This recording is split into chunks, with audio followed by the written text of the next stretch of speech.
Exercice 85, page 232. Pour travailler la capacité 6, utilisez le produit scalaire pour calculer un angle.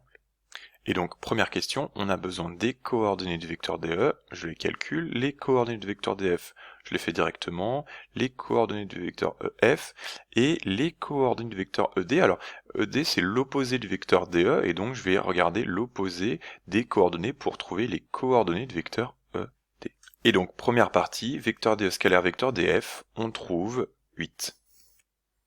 Et donc, deuxième question, on doit trouver en degrés les mesures des trois angles dans notre triangle.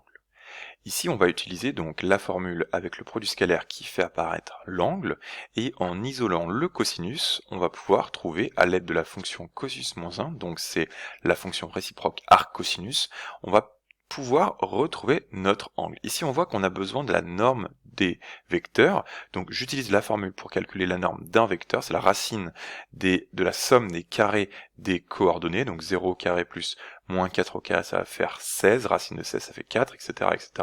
Ici, on va trouver 40, et racine de 40, c'est 2 racines de 10. Une fois que j'ai les normes, on peut remplacer et utiliser la calculatrice pour trouver notre angle.